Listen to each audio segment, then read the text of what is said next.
Get on the ground right now. Your knees. Get on the ground. On your knees.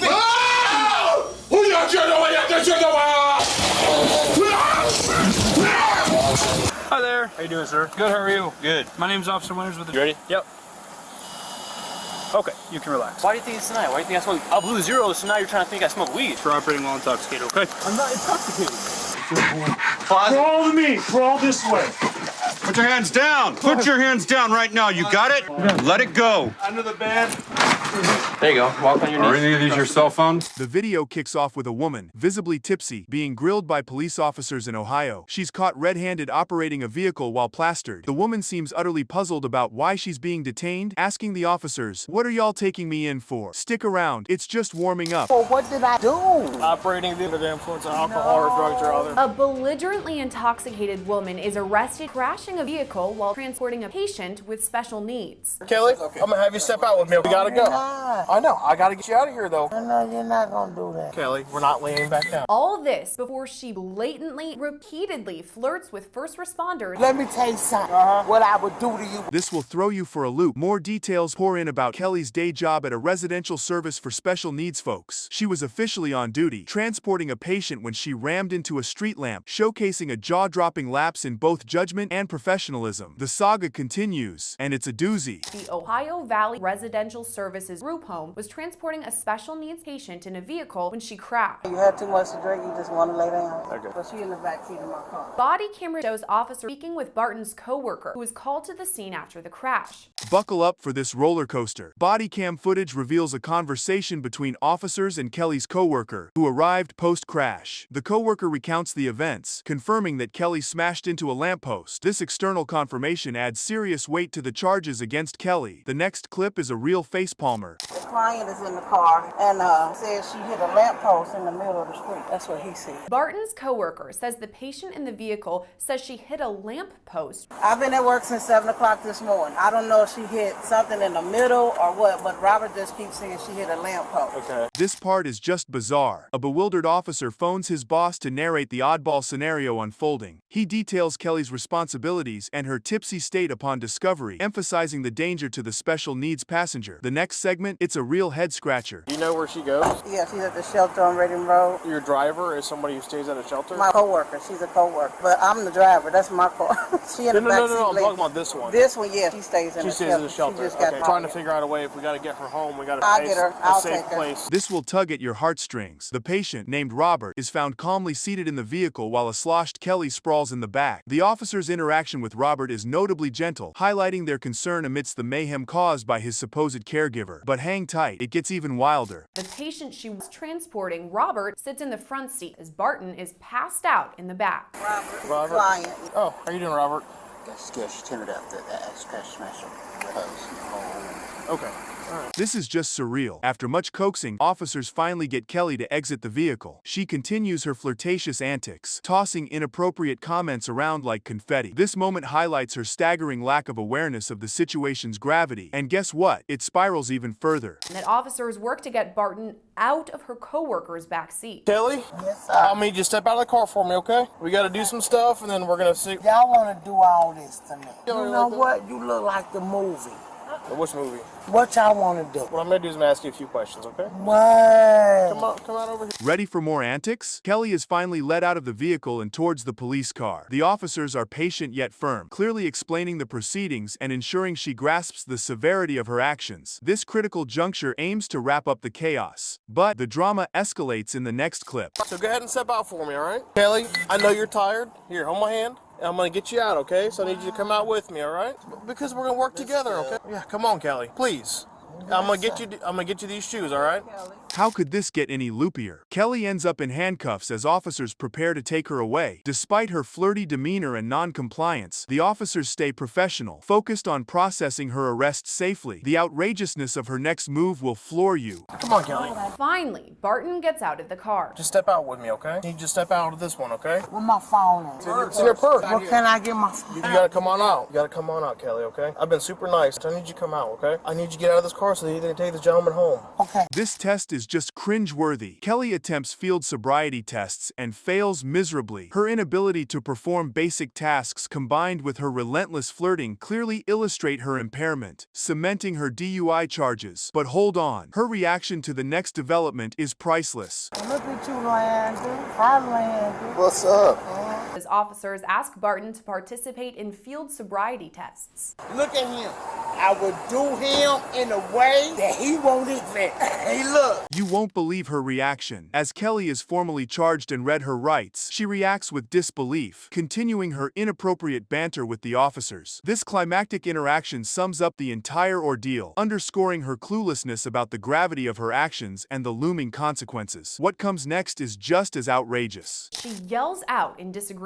Kelly, I gotta read a piece of paper to you, okay? What kind of piece of paper? Well, it's explaining why you are where you Look are. at you so handsome. He's gonna help me read this too, okay? He done nothing. That'll go really well with. Listen, y'all, I done nothing. Okay, here we go. No kidding, that escalated faster than a squirrel on espresso. The video kicks off with a high-speed car chase that switches gears into a full-on foot chase after 3 suspects ditched their ride right in front of Wisconsin's finest. This entire fiasco sprouted from an alleged shoplifting spree at a nearby Dick's Sporting Goods, escalating into a full-blown cop chase. Just when you think it's time to breathe, the action cranks up a notch. What started out as a high-speed chase turns into a foot chase. Suspects jump out of a vehicle in front of officers.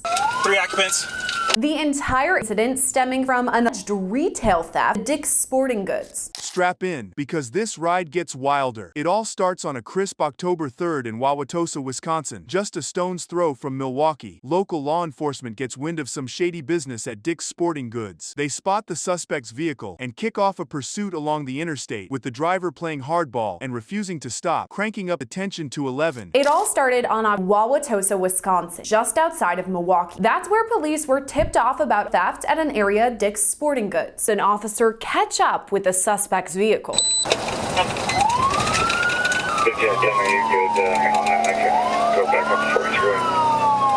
And you thought it was just a routine traffic stop. Suddenly the suspect's vehicle pulls over, sneakily tucking in behind another car. One eagle-eyed officer, suspecting they might bolt again, quickly calls for backup and gets some stop sticks ready, just in case. Buckle up, because things are about to get even crazier.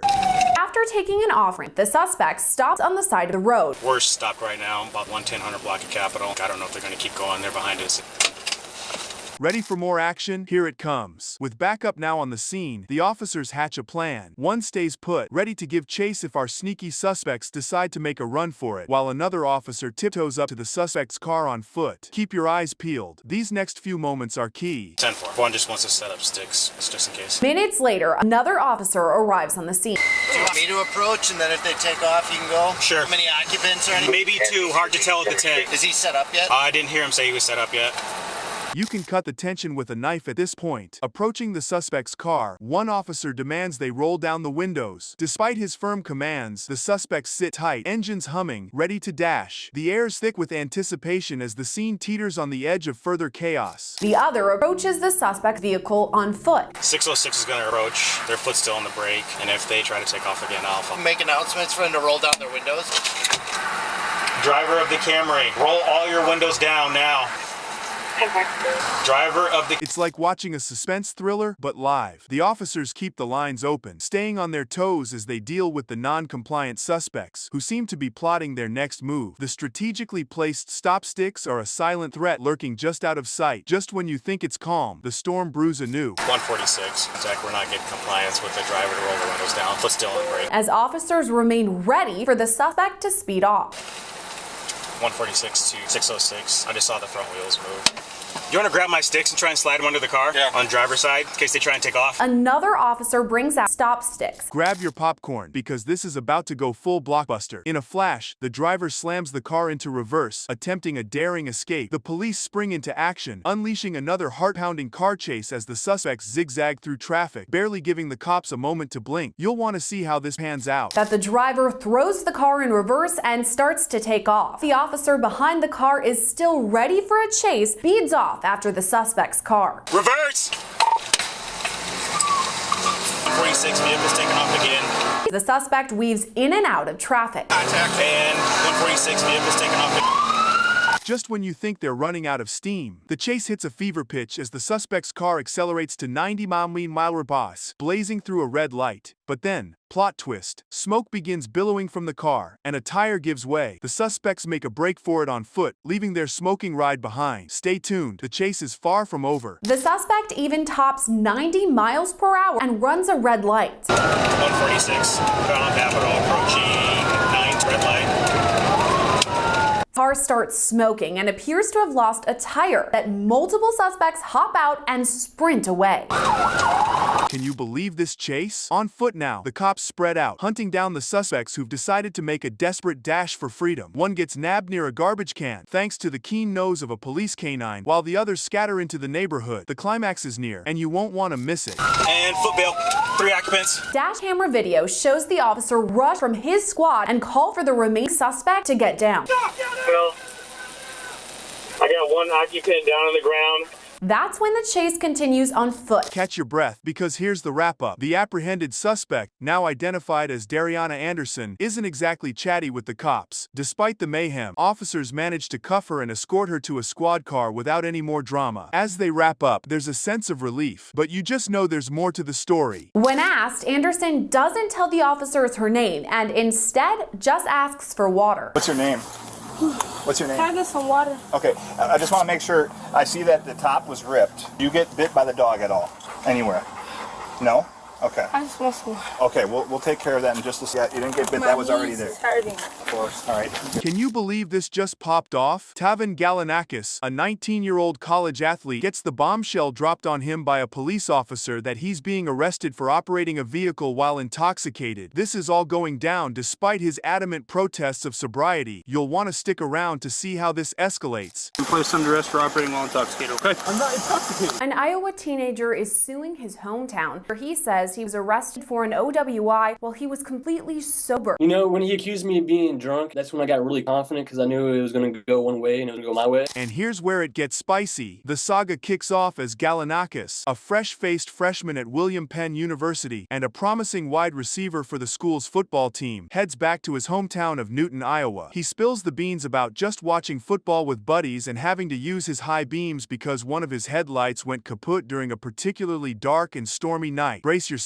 The plot thickens in the next scene. But on the weekend of August 28th last year, he was about an hour north in his hometown of Iowa. Yeah, so I was coming home from one of my friends. We were just watching some football. I looked around like it was 11:30 if I can remember right. And I had a headlight out. Next up, things start to heat up. Officer Nathan Winters swoops in during the traffic stop for using bright headlights within city limits, a big no-no. He schools Galanakis on the local headlight etiquette while Tavan does his best to smooth things over by handing over his license and registration. But hold tight, the ride's about to get bumpier. Galanakis says one of his headlights was out, so he put on his bright limits. Newton police officer Nathan Winters pulled him over. Hi there. How you doing, sir? Good, how are you? Good. My name's Officer Winters with the police department. The reason I pulled you over is because you have your bright lights on. But I have a headlight out, so I just keep my brights on. Okay, well that's not legal.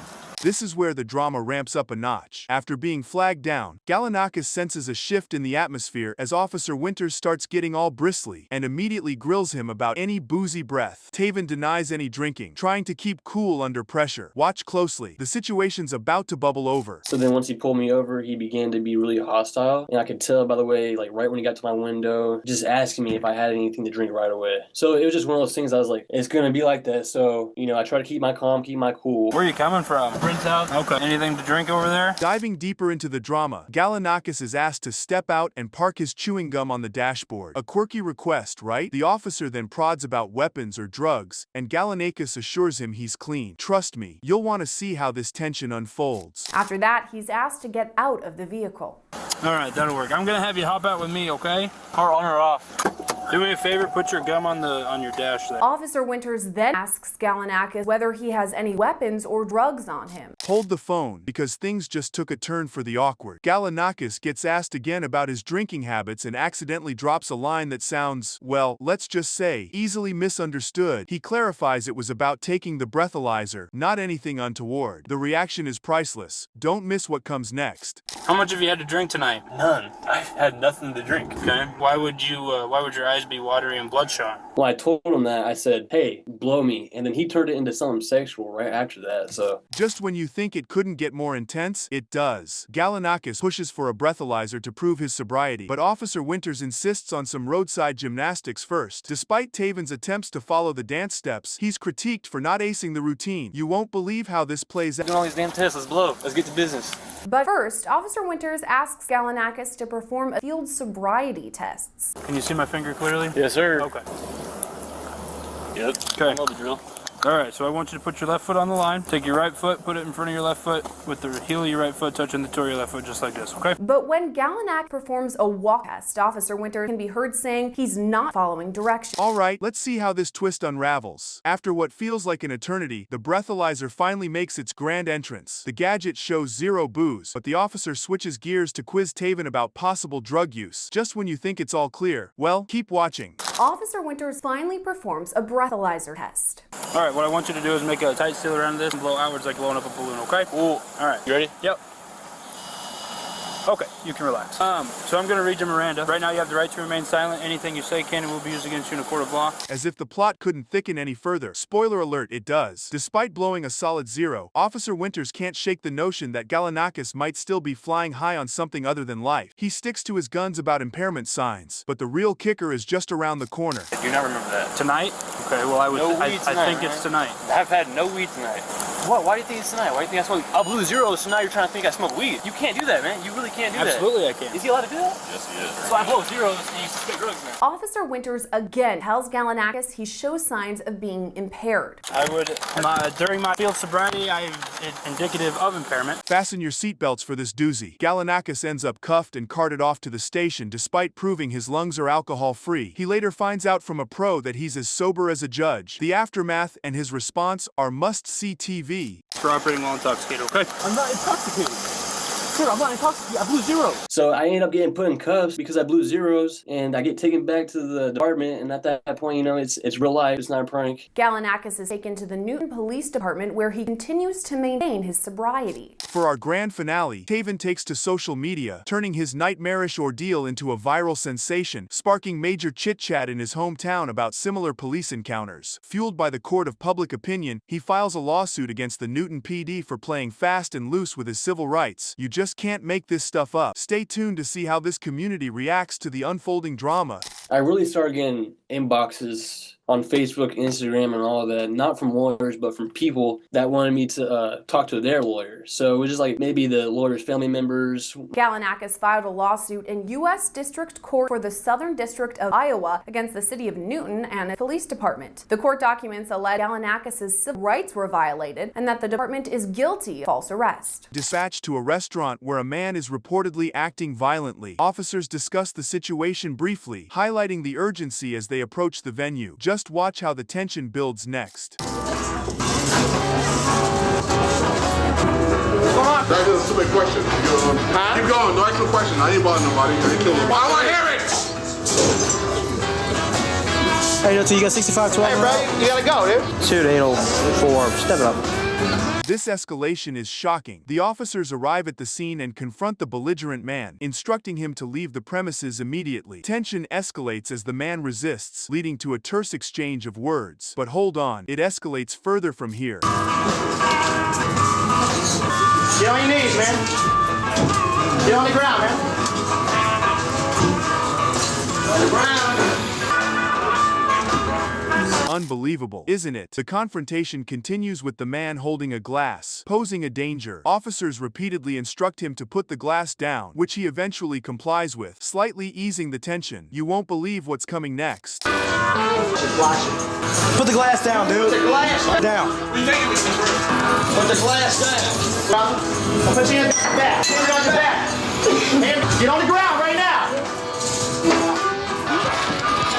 That turn of events was unexpected. As the man is escorted to the police vehicle, he questions where he is being taken, indicating confusion and a lack of cooperation. The officers continue to manage the situation carefully, leading him away. But there's more to come. Knees now! Down! Come on! Where you taking me to first? Now go. Let's go. On your knees. Well, where? I'm all right. I'll go pee. Put that bag down. Turn around. Get on your knees now. The stakes just got higher. A physical struggle ensues when the man tries to resist the officers physically. The officers call for him to stop fighting, stressing the need for compliance for his safety and theirs. The next moment is even more gripping. Get your arm down right now. Let go. Quit fight. You got spray? Come on, baby. Quit fight. Quit fight. My arm's locked on his arm, dude. I got the arm. I got the arm. Go to your feet. Go all the way to your belly. Go on your back. Go all the way to your belly. All the way to your belly. What a revealing discussion. After the altercation, the officers discuss the incident, assessing the man's condition and considering potential charges related to narcotics influence. They plan to transfer him to a hospital for further evaluation. The scene shifts dramatically next. I have no idea. I think it might be. I'm alright. That was probably my spot. You got me good. I tried to put it right facing you. I'm sorry, no problem. I know you guys might be. Mike, you got our jacket? Look, I got you. Just walk straight ahead for me, all right? Just walk straight ahead for me. Walk straight ahead, all right? You won't see this coming. A tense moment unfolds as officers finally apprehend the suspect. They issue commands for him to keep his hands visible and comply as they handcuff him, successfully diffusing a potentially dangerous situation. What happens next is even more intense. That confrontation was intense. Keep those hands. Keep those hands. Crawl to me. Crawl this way. Put your hands down. Put your hands down right now. You got it? Let it go. Under the bed. Over. Following the arrest, officers discuss the legal implications for the suspect, including charges of evading an officer and potential burglary, highlighting the severity of his crimes. Brace yourself for the next update.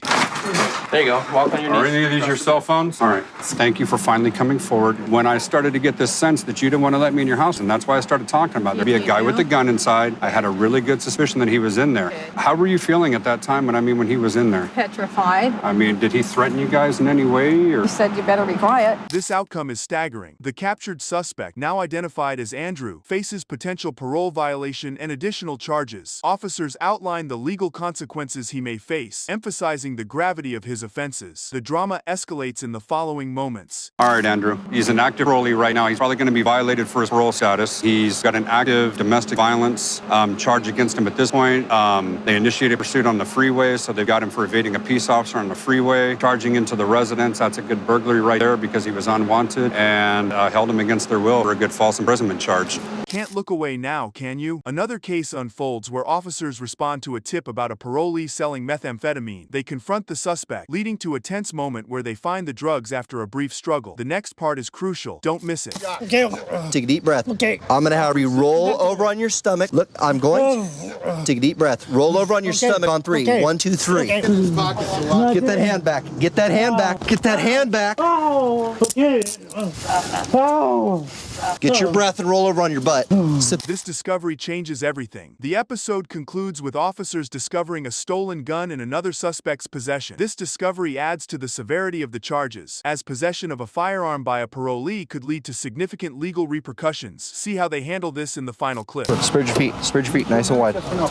Wider. Spread your feet. Philip, how long have I known you? Don't do that. Huh? How long have I known you? Years? I've been watching you. You think this is just a brand new thing? Where I just came to your house today and decided to go through your stuff? I don't think so. Get in the car.